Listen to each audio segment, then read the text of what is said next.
Bom dia, meus amados irmãos em Cristo Jesus. Estou tão feliz de estar aqui no templo do Senhor, gravando esse início da Escola Bíblica Dominical, com saudade de todos vocês, saudade de ver esta igreja florida, mas o Senhor sabe de todas as coisas. Queremos nesta hora orarmos, pedir ao Senhor que venha abençoar a cada um de vocês. Ore comigo nesta manhã de vitória. Pai amado, Pai querido, mais uma vez, Senhor, nos encontramos na Tua presença para dizer que Tu és o Deus Altíssimo, Todo-Poderoso, Tu és Santo, Santo e Santo. Não há outro além de Ti. Senhor, nós te amamos, te agradecemos pelo fôlego de vida, por este momento. Pedimos a Ti que abençoe os nossos irmãos e aonde chegar, Senhor Jesus, a nossa voz, que o Senhor possa estar abençoando o Teu povo, o Teu servo. Livra-nos do mal, ser conosco, te agradecemos. Amém. Irmãos, nesta hora nós vamos ler a nossa lição. É a lição de número 4 e ela tem por título Corpo Humano, lugar em que se abriga a vida. O texto bíblico básico está em 1 Coríntios, capítulo 12, do versículo 12 ao versículo 20. Acompanhe comigo aí na sua Bíblia. Diz assim o versículo 12: Porque assim como o corpo é um e tem muitos membros, e todos os membros, sendo muitos, são um só corpo, assim é Cristo também. Pois todos nós fomos batizados em um Espírito, formando o corpo, quer judeus, quer gregos, quer servos, quer livres, e todos temos bebido de um Espírito. Porque também o corpo não é um só membro, mas muitos. Se o pé disser, porque não sou mão, não sou do corpo, não será por isso do corpo? E se a orelha disser, porque não sou olho, não sou do corpo, não será por isso do corpo?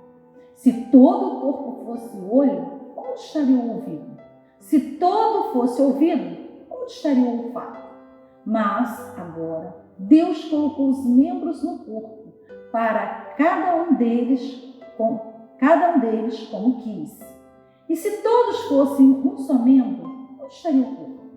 Agora, pois, há muitos membros, mas um corpo só. Nosso texto áureo está em Gálatas, capítulo 2, versículo 20, que diz assim: Já estou crucificado com Cristo, e vivo, não mais eu, mas Cristo vive em mim. E a vida que agora vivo na carne, vivo-a na fé no Filho de Deus, o qual me amou e se entregou a si mesmo por mim. Amém. A paz do Senhor Jesus, meus amados irmãos, sejam todos bem-vindos à nossa Escola Bíblica Dominical de hoje. Como vocês bem sabem, o tema da nossa lição de número 4 é o corpo humano, lugar em que se abriga a vida. Na aula passada, nós falamos sobre a dimensão física, biológica do corpo humano, e nesta aula nós estaremos dando sequência aos nossos estudos. Falaremos sobre o corpo físico do Salvador e também regras bíblicas para o corpo.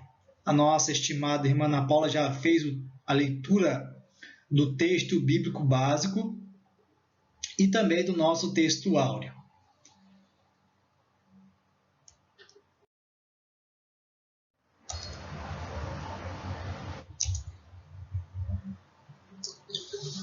Nós temos aí um subsídio teológico, uma colaboração teológica sobre o que nós estaremos tratando hoje. E aí foi extraído da Teologia Sistemática Reformada, fala sobre o locus da encarnação.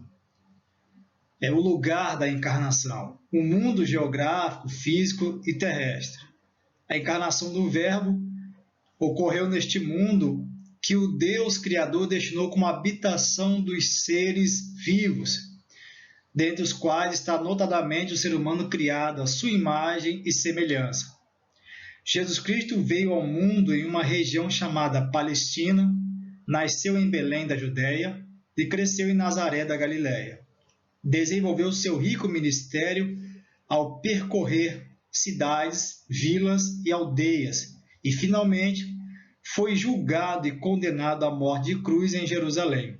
Permaneceu na sepultura e, ao terceiro dia, ressurgiu dentre os mortos. ao longo dos 40 dias após a sua ressurreição, permaneceu com seus discípulos, falando das coisas pertencentes ao reino de Deus, conforme a referência bíblica em Atos capítulo 1 e versículo 3. Então este é o lugar, o cenário da encarnação do Verbo, a colaboração teológica aí da teologia sistemática reformada para todos nós.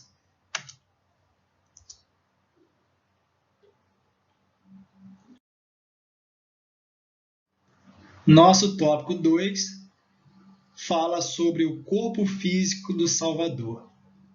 Nós sabemos que Jesus, ele não era um fantasma, como algumas pessoas na antiguidade falavam. Nós sabemos pela palavra de Deus que Jesus, ele possuía um corpo físico. Jesus foi gerado por obra e graça do Espírito Santo no útero de Maria, conforme as referências bíblicas, Mateus capítulo 1, versículo 20 e Lucas 1, versículo 35. Tendo recebido um corpo carnal, conforme registra João capítulo 1, versículo 14, ele esteve sujeito às limitações físicas impostas aos homens. Jesus foi gerado por obra e graça do Espírito Santo. Isto quer dizer que não precisou de nenhuma intervenção humana para que Jesus viesse ao mundo. Isso foi pura obra e graça do Espírito Santo. Jesus foi gerado no ventre de Maria. Jesus não foi criado no ventre de Maria, mas foi gerado no ventre de Maria. Ele recebeu um corpo carnal, ou seja, recebeu uma natureza que ele assumiu, uma natureza que ele não tinha, e por ter encarnado, vestido pele humana, ele esteve sujeito às limitações físicas impostas aos homens.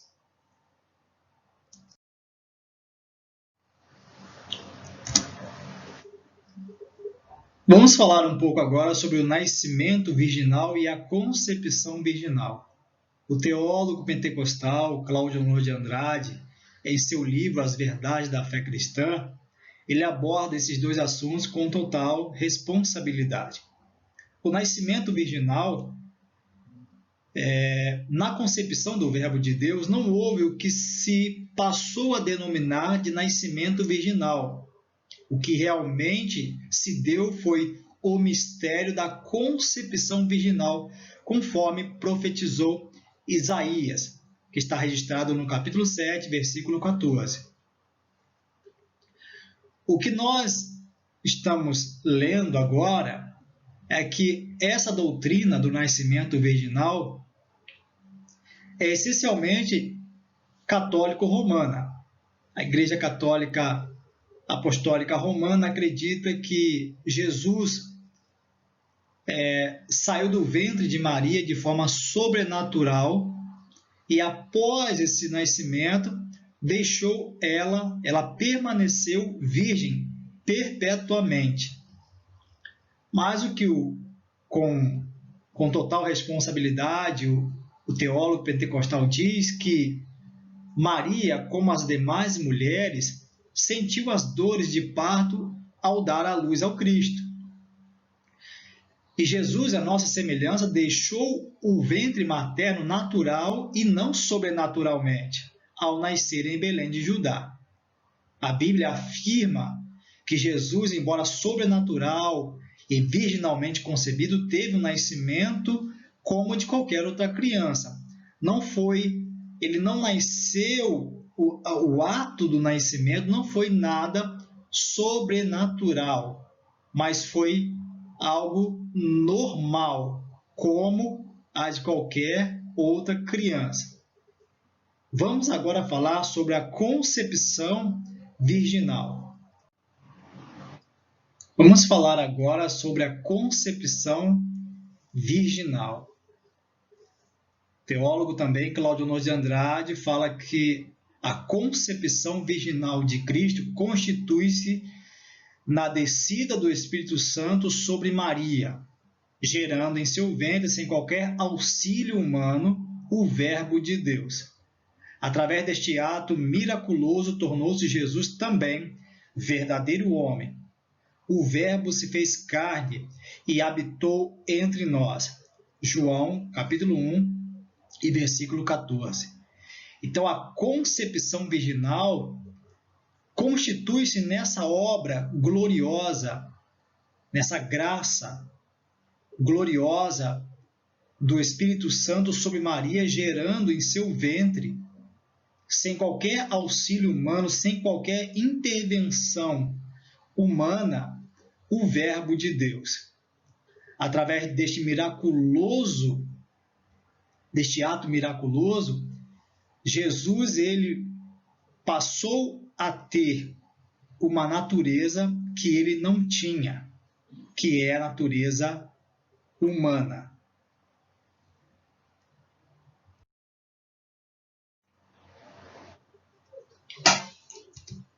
Está aí a encarnação do Verbo. Cláudio Honor de Andrade também diz que a encarnação do Verbo de Deus não é um mero conceito teológico, é um dos maiores mistérios das Sagradas Escrituras, sem a qual seria impossível a nossa redenção. É um mistério das Sagradas Escrituras, sem a qual seria impossível a nossa redenção. Ele despiu-se, esvaziou-se para vir a este mundo e assumir uma natureza que ele não tinha outrora.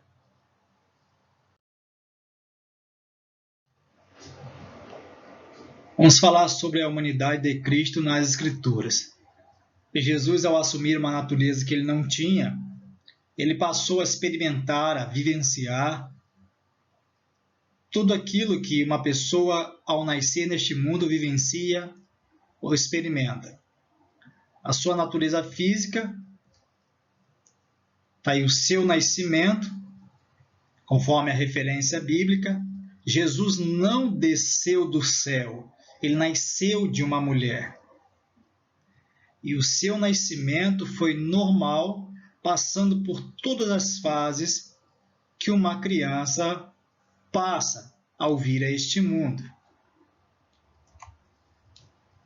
Também a sua árvore genealógica, ele como na sua natureza física, ele nasceu e obviamente teve a sua árvore genealógica ou seus ancestrais.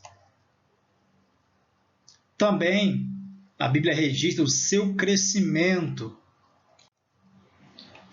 demonstrando que ele cresceu como uma criança normal, alimentando com as mesmas comidas da época como uma criança normal.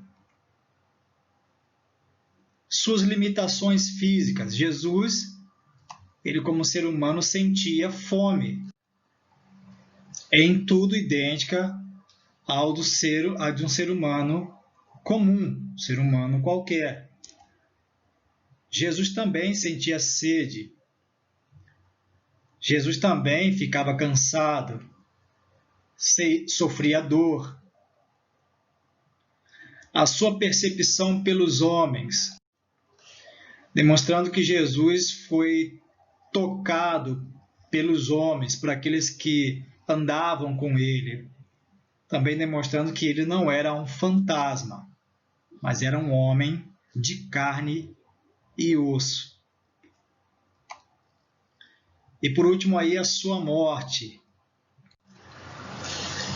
Jesus, como um homem, ele morreu, sofreu ali as aflições, sofrimentos na hora da sua morte.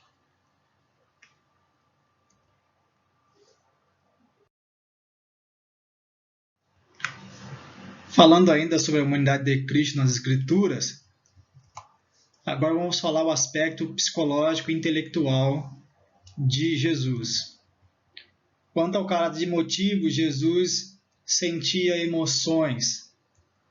sentia tristeza e angústia, sentia alegria, sentia ira, sentia indignação, comovia-se e chorava, sentia-se atormentado. Quanto ao caráter intelectual, seu conhecimento era superior ao dos homens. É importante todas essas referências bíblicas, todas essas particularidades acerca da pessoa de Cristo, pelo fato de que, demonstrando que ele também possuía uma natureza humana. Ele assumiu essa natureza que ele não tinha.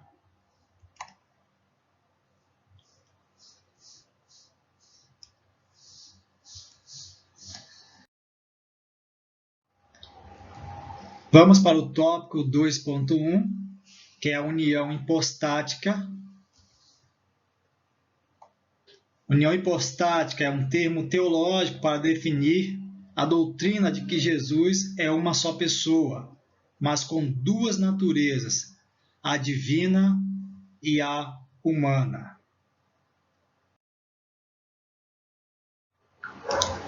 Vamos para mais uma colaboração teológica, que é da teologia sistemática, uma perspectiva pentecostal, do Stanley Orton. Ele diz, falando sobre a união hipostática, a união hipostática descreve a união entre as naturezas humana e divina na pessoa única de Jesus.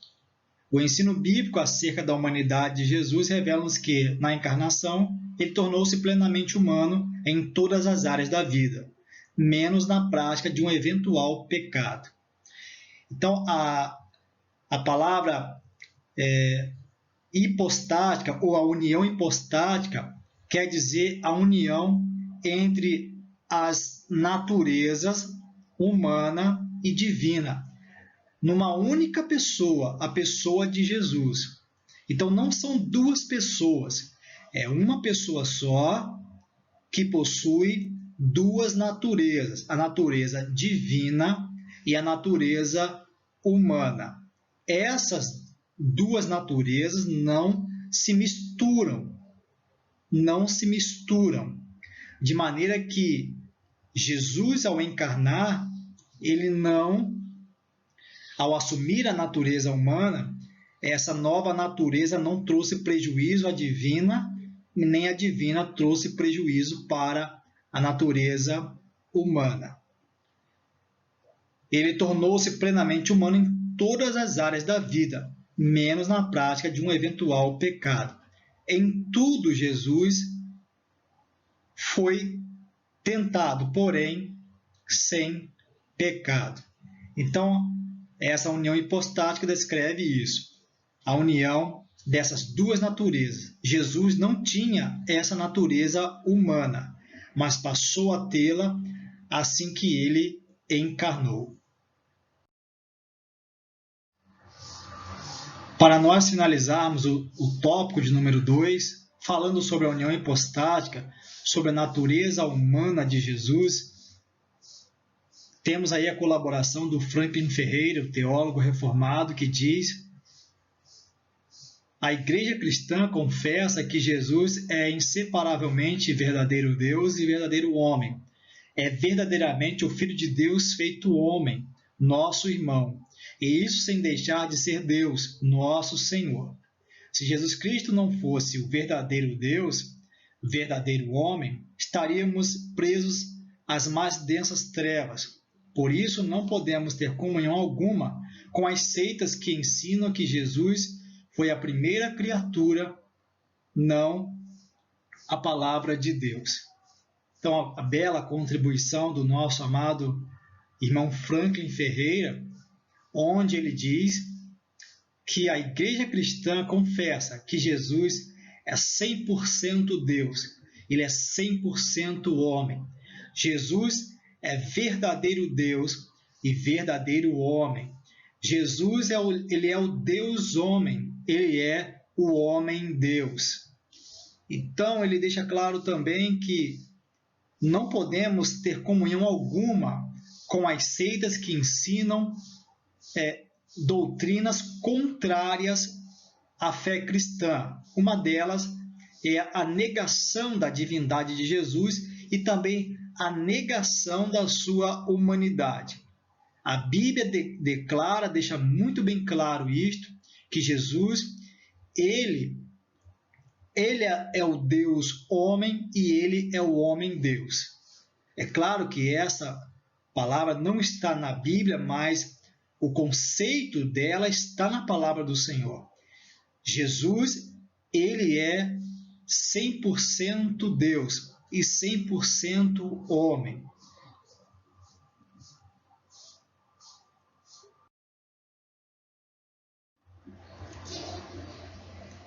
Vamos falar agora no tópico 3 sobre as regras bíblicas para o corpo. Deus, em sua palavra, expressou as atividades e funções permitidas ao homem, as quais lhe possibilitarão gozar de saúde integral ou saúde completa. Em ambos os testamentos, Antigo e Novo, os autores sagrados fizeram menção do corpo físico, ou parte dele, no sentido figurado, a fim de apresentar aos seus leitores preciosas lições espirituais. Temos aí uma referência bíblica, em Provérbios 3, do 7 ao 8, na imagem. Não seja sábio aos seus próprios olhos, tema ao Senhor e evite o mal. Isso dará a você saúde ao corpo e vigor aos ossos. Uma doutrina antibíblica. A frase que vocês estão vendo aí na tela, Deus só quer o coração, é muito propagada no meio evangélico e até também no meio não evangélico, não cristão. O comentarista deixa para nós que essa é uma doutrina antibíblica, que é defendida por aqueles que não pregam a necessidade de combater o mal que habita no homem. As pessoas que costumam falar que Deus só quer o coração são aquelas pessoas que negligenciam os conceitos da palavra de Deus, negligenciam os princípios norteadores da palavra de Deus e levam uma vida completamente relaxada no que diz respeito à piedade, à paixão. Nós vemos que muitas pessoas não querem combater o mal que habita no homem. Elas não querem e acabam levando para frente essa frase que Deus só quer o coração, ignorando todos os princípios que estão na santa palavra de Deus. Deixando para os irmãos que essa é uma doutrina antibíblica. Deus não quer somente o coração. Deus não criou o homem pela metade. O homem é um ser tripartido, ele possui espírito, alma e corpo, e Deus ele quer o homem por completo, ele quer o homem de forma integral. Deus não quer somente o coração. Tanto é que mais à frente nós vamos ver versículos bíblicos que apontam da necessidade de nós cuidarmos de um corpo como um todo. O próximo subtópico é cuide do seu corpo.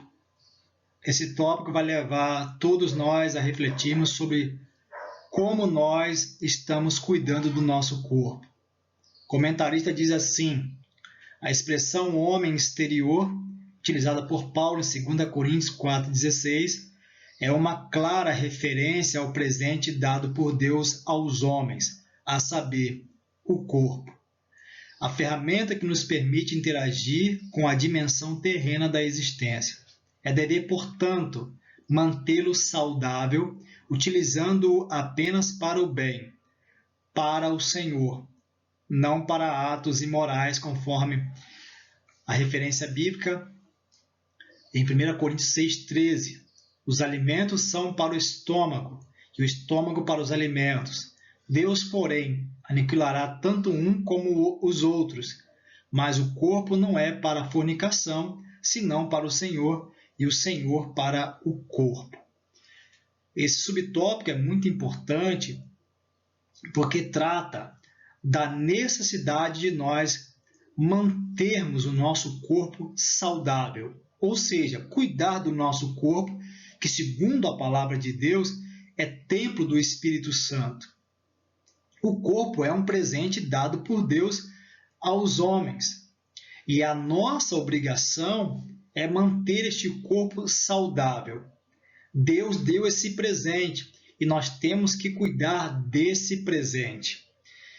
Deus nos deu o corpo e a obrigação de cuidar dele é totalmente nossa.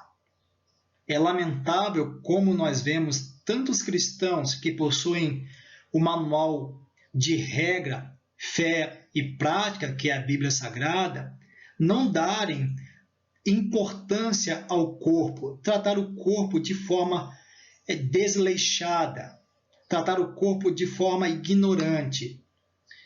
Vemos na comunidade cristã muitos e muitos cristãos doentes, enfermos, porque tem uma concepção completamente equivocada do que é o corpo. Mas nesta aula vamos sair desta aula mais convictos de que nós recebemos um presente de Deus e devemos manter este corpo, que é o presente de Deus, saudável, utilizando-o apenas para o bem, para o Senhor, e não para atos imorais. É assim que a palavra de Deus trata sobre esse assunto, porque Deus criou o homem de forma completa, e nós devemos cuidar de todos os aspectos, de todas as dimensões do nosso espírito, da nossa alma e também do nosso corpo.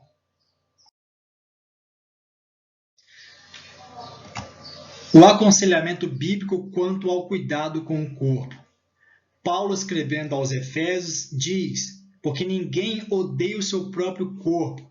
Pelo contrário, cada um alimenta e cuida do seu corpo, como Cristo faz com a igreja. Efésios 5, 29. Ao de Tessalônica ele diz: e o mesmo Deus de paz vos santifique em tudo, e todo o vosso corpo, alma e espírito sejam plenamente conservados irrepreensíveis para a vinda de nosso Senhor Jesus Cristo. Nós temos aí o aconselhamento bíblico quanto ao cuidado com o corpo. O apóstolo Paulo, ao escrever aos Efésios, ao escrever aos Tessalonicenses, ele deixa muito bem claro da importância, da necessidade de nós termos um cuidado com o nosso corpo. Ele deixa muito bem claro isso nas Escrituras Sagradas. Então, o aconselhamento bíblico é: cuide do seu corpo, mantenha o seu corpo conservado, plenamente conservado, irrepreensível, para a vinda do nosso Senhor e Salvador Jesus Cristo.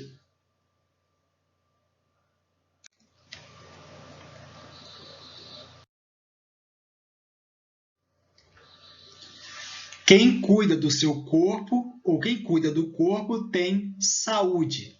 E o que é ter saúde? A palavra saúde significa equilíbrio. Saúde é um estado de completo bem-estar físico, mental, emocional e espiritual. Portanto, segue algumas regras para se ter saúde. Eu coloquei algumas regras aí para cuidarmos do nosso corpo, para nós termos saúde. Como disse a palavra aí, o significado da palavra saúde é equilíbrio. Quando alguém adoece por não cuidar do seu corpo, esse organismo, esse corpo está em total desequilíbrio. O corpo está falando que existe algo de errado lá dentro, que algo não está funcionando corretamente. Então, a primeira regra é: alimente-se bem. Prefira sempre alimentos naturais e integral, evitando alimentos muito calóricos à noite. Opte por sucos naturais em vez de refrigerantes e sucos industrializados. O segundo é hidrate-se. Para garantir o bom funcionamento do organismo, devemos ingerir pelo menos 2,5 litros de água por dia. Você tem bebido água o suficiente para hidratar o seu corpo? Terceiro é estabeleça contato com a natureza. Sol, praia, cachoeira. A harmonia com a natureza é fundamental para o seu equilíbrio emocional. O próximo é movimente-se. Inclua alguma atividade física na sua rotina. Os exercícios melhoram o condicionamento físico e proporcionam uma sensação de bem-estar e disposição. O próximo é durma bem. Uma boa noite de sono, além de recarregar as energias, é fundamental para o bom funcionamento do corpo e da mente. E por último, acredito que nenhum de vocês façam isso. Não fume, não beba bebida alcoólica. Cuide da sua saúde.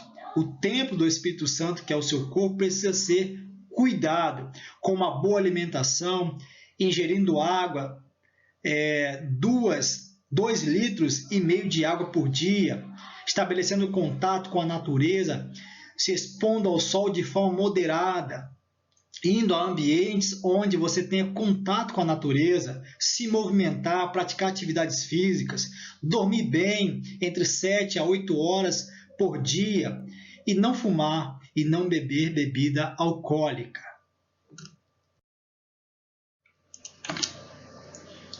O próximo subtópico é valorize a vida.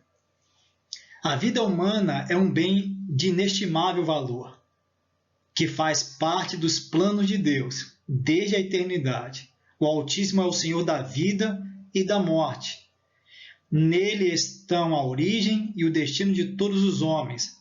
Por essas razões, devemos refletir sobre os ataques empreendidos contra o corpo, espaço em que se abriga a vida.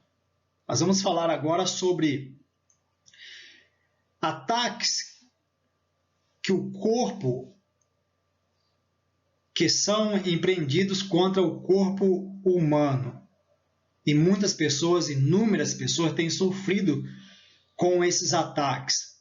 O corpo é um espaço em que se abriga a vida e nós precisamos cotidianamente lutar contra esses ataques que são empreendidos contra o nosso corpo.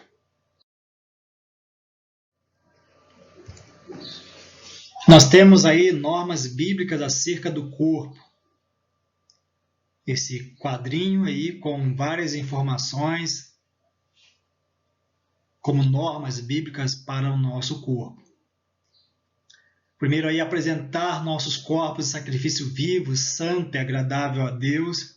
Isso significa que o corpo pertence a Deus. Vivo e santo revelam o caráter de Deus. Então todos nós devemos apresentar os nossos corpos em sacrifício vivo, santo e agradável a Deus, que é o nosso culto racional. No Antigo Testamento, o sacrifício tinha que morrer. No Novo Testamento, no tocante ao nosso culto a Deus, no tocante ao nosso corpo, em relação ao culto a Deus, o nosso sacrifício deve ser vivo, santo e agradável a Deus. Expressar o amor e a misericórdia do Senhor a todos. Como embaixadores de Cristo, devemos manifestar por meio do nosso corpo as bênçãos do Senhor. O próximo é glorificar a Deus. Nosso corpo tem a imagem, a semelhança e os traços da natureza divina. Essa imagem e semelhança não foi totalmente corrompida, mas ainda nós temos esses traços. Ter comunhão com o Pai, o Filho, o Espírito Santo e o nosso próximo é o objetivo principal para o qual o corpo humano foi criado. Desenvolver relacionamentos com os outros seres humanos, pois isto é essencial ao desenvolvimento sadio do corpo. Os 5 sentidos são instrumentos de comunicação e relacionamento, demonstrando que o ser humano não é uma ilha, não pode se isolar. Ele tem que desenvolver relacionamento, ele tem que se socializar. Não pode ser alguém antissocial, mas deve se socializar e manter relacionamento com outras pessoas. Cuidar da saúde, no temor do Senhor, representa a vida longa para o corpo. Nossa tranquilidade e saúde são suficientes em Cristo. Confessar e abandonar os pecados, a fim de alcançar a misericórdia do Senhor. E por último, proteger o corpo da imoralidade, da sexualidade patológica, dos vícios, dos ataques malignos e de tudo que é ilícito, praticar apenas o que o Senhor ordenou. Então, estão aí as normas bíblicas acerca do corpo. A última aí, nós devemos proteger o nosso corpo da imoralidade, da sexualidade patológica, dos vícios, dos ataques malignos e de tudo que é ilícito. Nosso corpo, como templo do Espírito Santo, foi selado para o dia da redenção, deve ser cuidado, protegido de todas essas imoralidades que o mundo oferece, de todas essas sexualidades patológicas que estão sendo disseminadas pelo sistema caído, pelo sistema apodrecido e pelo sistema corrompido.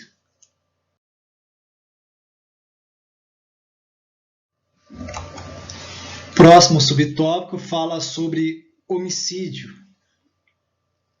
Em Êxodo 20, versículo 13, temos o mandamento que ordena a preservação da vida, dom de Deus que ninguém tem o direito de extinguir. Em Gênesis 9:6, o autor sagrado registrou: quem derramar o sangue do homem, pelo homem o sangue será derramado, porque Deus fez o homem conforme a sua imagem. Os editores do Novo Comentário Bíblico do Antigo Testamento apropriadamente comentaram a respeito desse verso. Deus dá mais valor ao ser humano do que a qualquer outra criatura viva, porque o ser humano possui a sua imagem.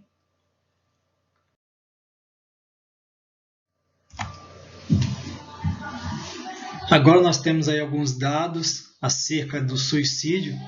Cerca de 800 mil pessoas morrem por suicídio todos os anos. Suicídio é a segunda principal causa de morte entre jovens com idade entre 15 e 29 anos. 79% dos suicídios no mundo ocorrem em países de baixa e média renda. No Brasil, a cada 100 mil pessoas, 6 se matam todo ano. Suicídio é um ato intencional de tirar a própria vida. O indivíduo busca na morte uma maneira de fugir daquilo que o oprime. Quem acredita que o suicídio será a solução para o seu sofrimento esqueceu-se de Deus, pois Ele é o nosso refúgio e fortaleza, socorro bem presente na angústia.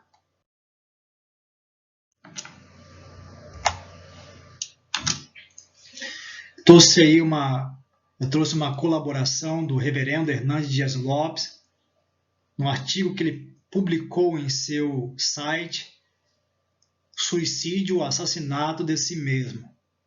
Não é racional exterminar a si mesmo para livrar-se dos dramas da vida. O homem não é uma ilha, não tem o direito de atentar contra si mesmo, para aliviar uma dor pessoal. Vale destacar, outro sim, que a vida é uma dádiva de Deus. Só Ele tem o poder de dar a vida e só Ele tem autoridade para tirar a vida. Matar a si mesmo é uma quebra do 6º mandamento da lei de Deus, não matarás. Tirar a própria vida é uma usurpação de uma prerrogativa divina. É assassinato de si mesmo. É preciso enfatizar, finalmente, que para as angústias da alma e para os tormentos do coração existe um remédio eficaz, a esperança que o Evangelho oferece. Jesus tira a nossa alma do cárcere, Ele perdoa os nossos pecados, Ele remove o fardo da culpa. Ele cura nossas memórias amargas. Ele oferece paz ao aflito, alegria ao triste e poder ao fraco. Jesus é poderoso para transformar vales em mananciais, desertos em pomares e inspirar canções de louvor nas noites escuras. Só Jesus preenche o vazio do coração. Só nele o aflito pode encontrar descanso para a sua alma, alívio para a sua dor e razão para a sua vida. Só Jesus oferece vida e vida em abundância.